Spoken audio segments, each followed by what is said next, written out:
NFL free agency opens in a little more than 1 week, which means it's time for one of my favorite weeks out of the year. We put our GM hat on all week long here and simulate an entire offseason for the Miami Dolphins.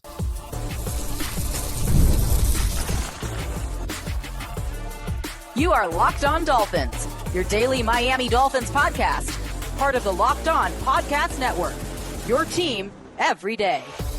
All right, Miami, welcome to another episode of Locked On Dolphins. It is your team every day here on the Locked On Network. I'm your host, Cal Krabs, a lifelong Miami Dolphins fan, host of Locked On Dolphins, co-host of Locked On NFL Scouting, author of Touchdown Miami on Substack, and the NFL Draft lead for the 33rd team. Wanting a special shout out and welcome to our everydayers because it is your team every day. We don't just say it, we live it here on the Locked On Network. Today's episode of Locked On Dolphins is brought to you by FanDuel. Right now, new customers can get $150 in bonus bets if your first $5 bet wins with FanDuel, America's #1 sportsbook. Welcome to the 2025 Miami Dolphins Offseason Blueprint, presented by yours truly. This is my favorite week out of the year, and I will forewarn you on the front end.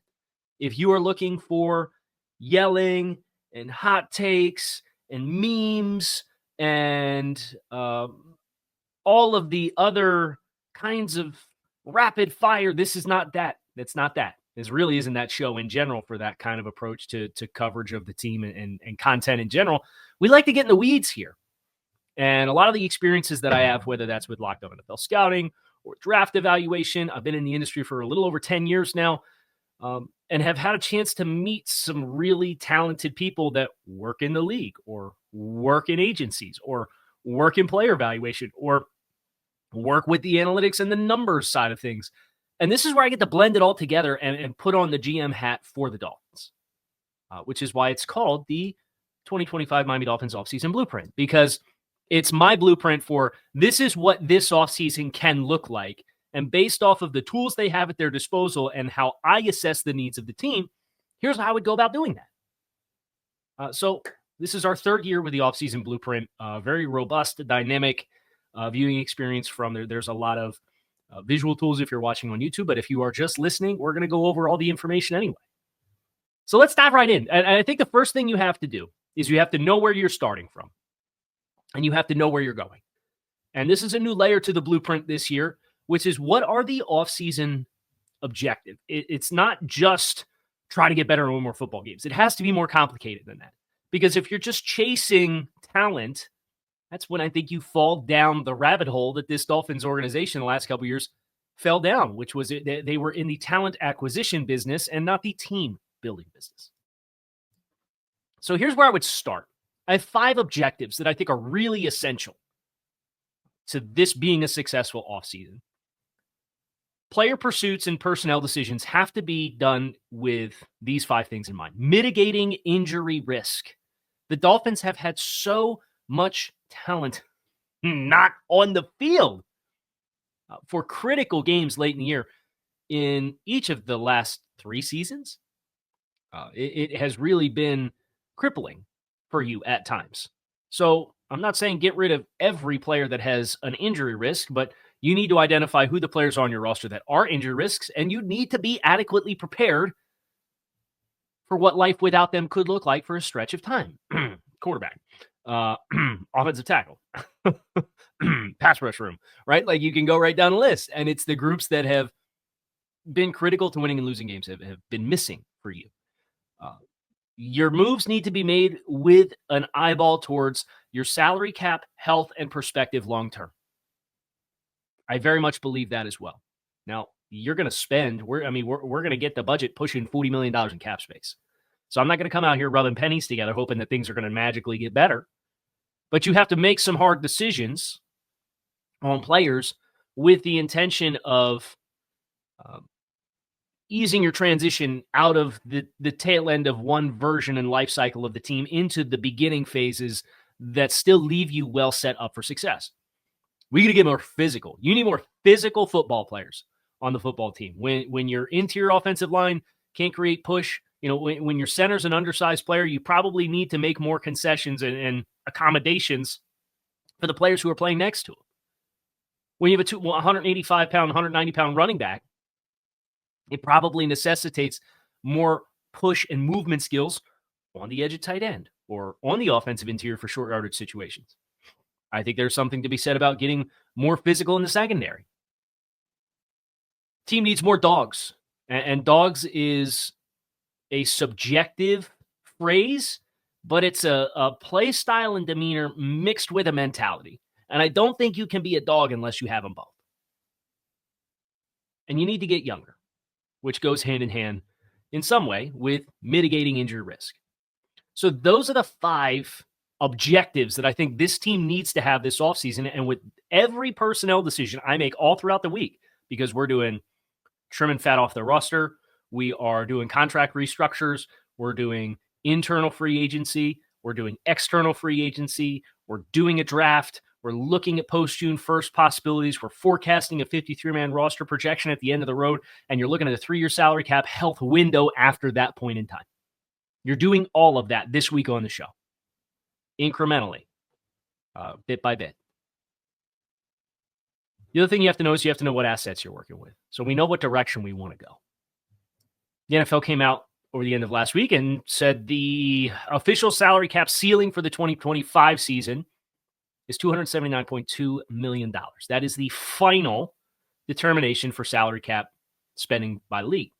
Now, the nice thing about salary cap is if you don't use it in any given year, you can carry it over year to year, which is why you see teams that sometimes have $40, $50 million in unused cap space. They just roll it into the next year, and then they usually finance out on a lot of their contracts. They'll, again, carry more rollover from the present year into future years because $1 now you're getting better value for than $1 spent tomorrow because there's no interest and the salary cap is ever growing. So the Dolphins are carrying over a little more than $3 million, $3,001,697 to be exact, in addition to the $279,200. So the Dolphins cap limit this year for all salary cap obligations is $282,201,000, $697. There's 2 questions. One which feeds directly into the other off of that. Shaq Barrett. This contract is one that the Dolphins are probably regretting at every turn, right? But depending on where you look, be that spot track or over the cap, there are different accountings of the status of the Shaq Barrett contract. If you sign a player and he retires, teams historically have a precedent of going to arbitration and getting reimbursed against the future cap for money that was paid out for players that chose not to play for the team. Well, the Dolphins got to, week 15, and then Shaq Barrett decided he wanted to play and let him know without telling him, allegedly. Did not play. The Dolphins waived Shaq Barrett, so he never played it down. Was not active on the roster at any point after the start of free or training camp. Spot Track reflects the dollars for Shaq Barrett against the books for the rest of the signing bonus that he signed when he signed his deal last March to join the team. Yikes. Over the cap reflects the Dolphins getting a reimbursement for that. It's not reflected amongst their dead money. And I know over the past year, I have found more consistencies with the NFLPA reporting to over the cap than I have the Spot Track. Although Spot Track sometimes has more intimate details of some of the contracts. So for our forecast, that $5.4 million signing bonus, we are reflecting it as a part of the Dolphins' spending budget throughout the course of the year. But it's also important to note there will be no point throughout the offseason where that prorated portion of $5.4 million, or all of that $5.4 million, you will not need that money to remain compliant at any stage along this process. But because we are falling in line with over the cap, which was more in line with the NFLPA reporting throughout the course of the year last year as compared to Spot Track, we're leaning again into over the cap and says, well, I'm not going to be bad about having an extra $5 million in cap space, which means your starting cap point as things currently stand is a little over $15.5 million. Okay, we couldn't work with that. What are the moves should the Dolphins make from here? How much cap space should they create? What contracts should they touch? We're getting into all of that next here on Locked on Dolphins, so make sure you guys stick with us. When the game tips off, the NBA action is just getting started, and there is no better place to get in on all of it than with FanDuel, America's #1 sportsbook. With FanDuel, you can place live bets throughout the game, and even if you miss opening tip, or if you want to bet on a big fourth quarter comeback, you can stay in the action all game long. And if you're looking for a bigger payout, you can combine your live bets into a same-game parlay. I love using FanDuel's live betting feature because it keeps every moment of every game interesting. Whether you're backing that favorite team for a late-game rally, you're picking a player to hit a clutch three, you never miss your chance. Plus, the app is easy to use, and when you win, you get paid instantly. Right now, new FanDuel customers can get $150 in bonus bets if your first $5 bet wins. Just visit FanDuel.com to join today. That's FanDuel.com for your shot at $150 in bonus bets. Make every moment more with FanDuel, official sports betting partner of the NBA. So from here, the remaining things that we're going to do today, we're going to look at trimming fat off the roster. Most of that's been done already. The Dolphins proactively beat me to the punch. And if you told me that they would have cut Durham Smythe and they would have cut Raheem Mostert for the savings that were available, wouldn't have batted an eye. The only hard decision that I was having when going through this myself was what to do with Kendall Fuller. Well, the Dolphins made that decision for us already because it was a part of the fat trimming process for the Dolphins. Here's the other moves I would make. I would waive Jake Bailey. And I know you need 51 to fill a roster and you don't have a punter right now, but you're making a significant change with the special teams coordinator. I know Jason Sanders had a revitalization, and some of that can be pointed to a Holder and Jake Bailey who helped Jason Sanders. We can work on chemistry. We really can. But I would love to have a little bit more consistency, especially when you could save almost $2 million in cap space with just $550,000 in dead cap by moving on from Jake Bailey, who in what is going to be the last year of his contract. That is a cost-cutting savings move in addition to an opportunity to get more talented. The team already, as we said, released Raheem Mostert, Durham Smythe, Kendall Fuller for $7.8 million in cap savings. I would take the opportunity to do the 2 June 1st transactions as designations and split the dead cap between 2025 and 2026. And I really wrestled with it. Bradley Chubb and Teron Armstead. I would make and take the opportunity to post June 1st savings. Now, here's part of the reason why.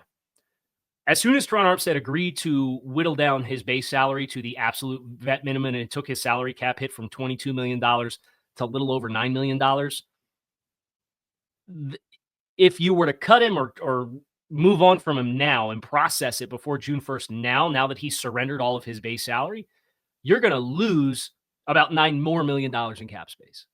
So now that Teron has bought himself the window to make the decision for himself, and you're only obligated to carry a $9 million cap obligation versus, if you were to post June 1st him, it's only $1.2 million more in savings you're going to get.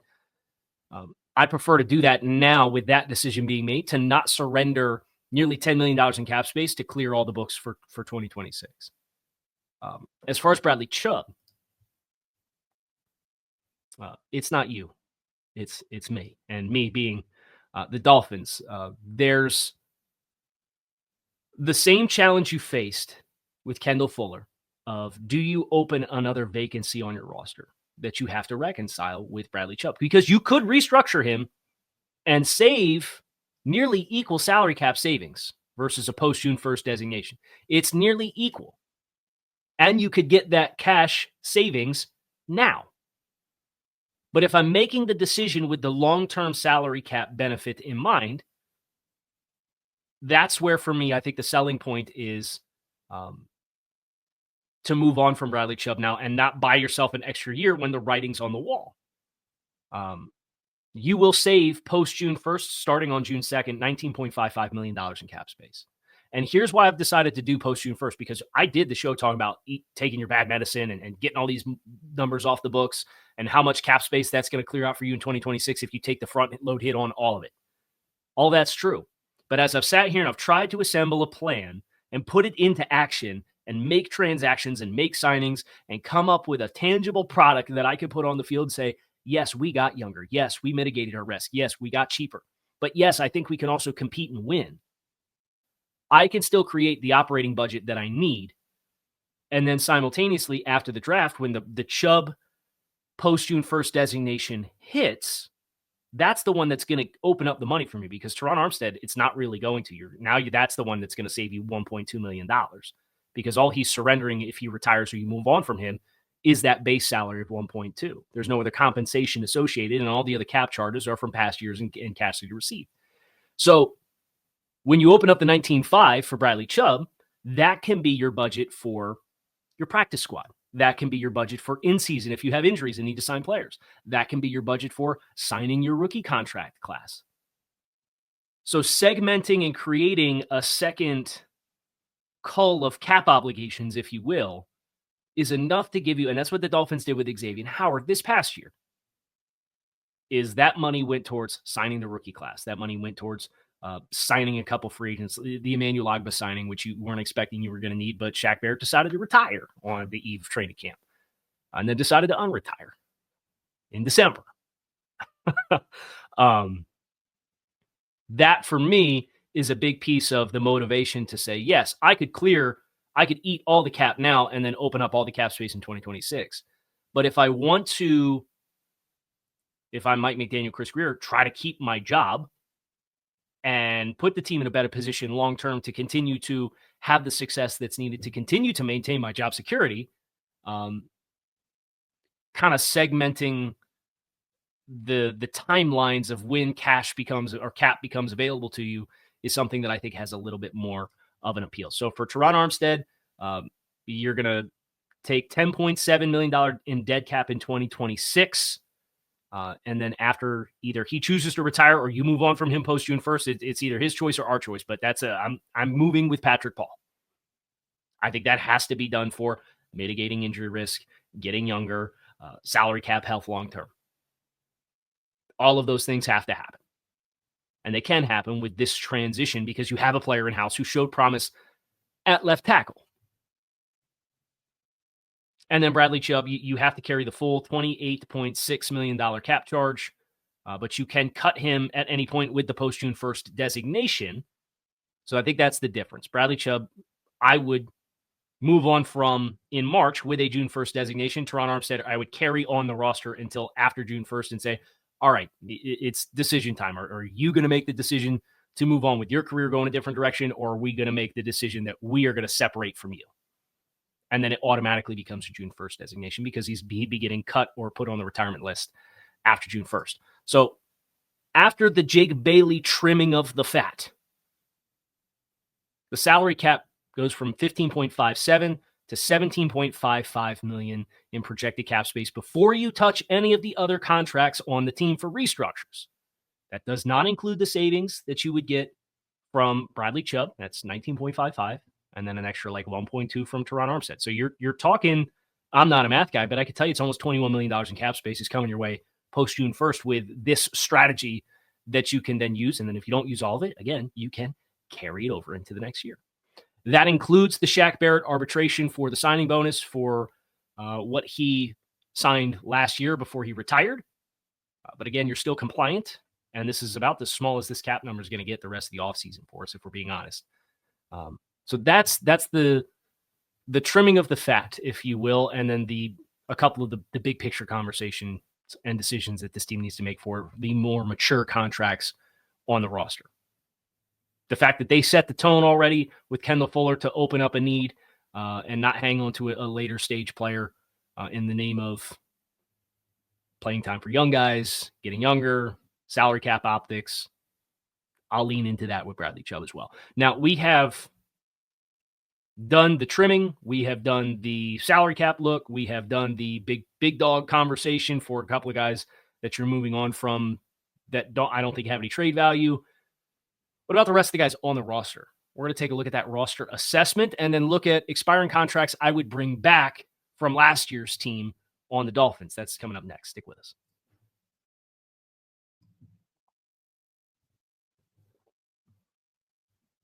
Restructures. I'd go a little crazy here because, again, you can talk about salary cap debt and you can talk about where the Dolphins starting point is on any given year. But the reality is all of the competitive teams in the NFL are spending cash over cap to some degree. The challenge and the question is, what do you choose to spend the cash? Do you choose to spend the cash on players who are too locked in and it's too restricted because you've prorated them out too many times? Or do you choose to spend the cash on new players to come in and be a part of the fray, or new contracts for players that are on the team but were expiring contracts?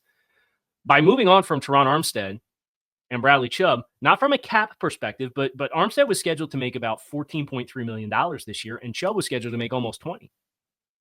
So from a cash perspective, you alleviated a lot more than your cap obligations, and then the rest of the cap obligations disappear. These smaller contracts are the ones that I think are the attractive ones to manipulate because one of two reasons. They're young players with significant salary cap savings at your disposal, or alternatively, they're highly paid players whose runway is already predicated on the idea that they are going to be significant multi-year obligations, so they're going to be here anyway. I'm talking to you, Jalen Ramsey. Jalen Ramsey is due a $4 million roster bonus this year, according to SpotTrack.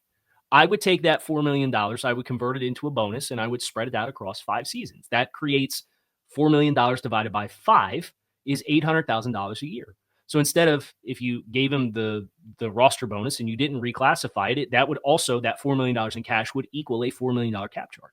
But if you convert the classification of the money, you can then spread it out across 5 years, and you're only responsible for $800,000 of the $4 million, and the rest goes into the future years. As a result, you'd save 4/5 of the $4 million, is $3.2 million you'd save. I would do that with Jalen Ramsey. I would do basic restructures with a number of other players on the team, including Aaron Brewer, who signed a 3-year deal last year. That would save $3.99 million in cap space. I would do a basic restructure with Austin Jackson, whose salary is about $11 million. The last year and a half when he was healthy, I think he's proven himself to be a really valuable asset to the Dolphins. You saw what the run game looked like without him. He's still a young player. He's still in the prime of his career physically. He came in the league really young, one of the youngest players in that 2020 draft class. You'd save $7.3 million by doing a basic restructure with Austin Jackson. Zach Sealer might need a new deal. Full transparency, but again, that's where I left myself enough wiggle room throughout every stop along the way here, where if Zach Sealer needs a new contract and it ends up increasing his salary cap charge by a couple $1 million after the restructure, that's still accommodated for. Now, that'll change your 2026 and 2027 forecasts, but I can't realistically predict that, and he's currently on the books to play next year. So until we have new information there, I'm going to operate with the assumption that he's going to stay on the contract that he's on. And you can restructure Zach Sealer with a basic restructure and save $5.5 million.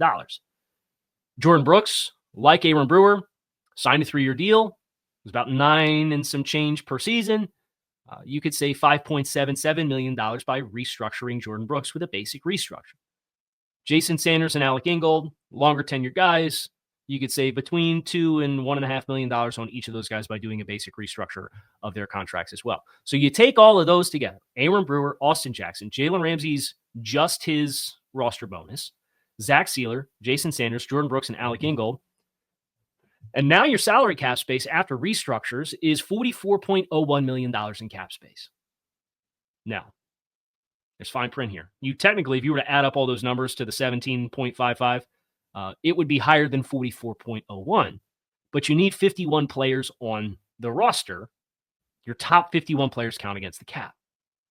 So this does not, it includes you carrying Bradley Chubb and Teron Armstead, but then you need to project 5 minimum salary players at least to get to 51 players. So if I took minimum salary players at like $900,000 a player and had 5 of those projected onto the roster, that's what would get you to 44.01 as a top 51 salary cap projection.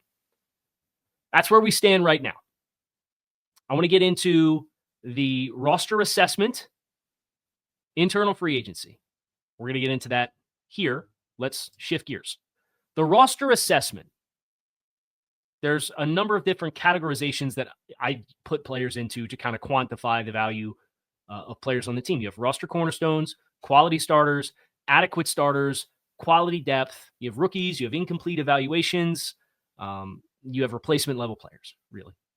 I think the Dolphins have, from a talent perspective and in a body of work perspective, they have 5 cornerstone players as far as marriage with the scheme, how they play the game, what their contributions and caliber of play is, not just on a one-year sample size for some of these players, but Jalen Ramsey, Jalen Waddle, Zach Sealer, Aaron Brewer, Jordan Brooks. I think those guys are home run additions to this scheme, respectively, as younger guys. And Tyreek Hill.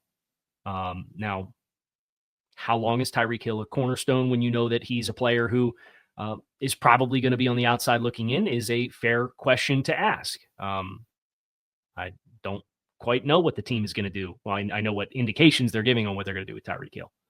But for the time being, you're assuming Tyreek Hill and his body of work, even as he is a regressing player, is going to be considered a cornerstone player for the identifying variables that he brings to the offense and how he dictates defensive play. So I think those are your 6 cornerstone players this offseason for the Dolphins. Jalen Waddle, Jalen Ramsey, Aaron Brewer, Zach Sealer, Jordan Brooks, Tyreek Hill.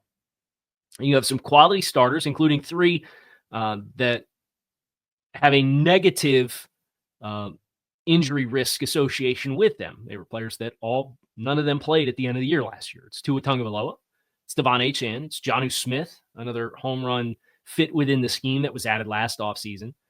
It's Austin Jackson, it's Jalen Phillips, and it's Jason Sanders. I think those 6 are your quality starters, but for whatever individual restrictions that they have, not necessarily being totally complete players,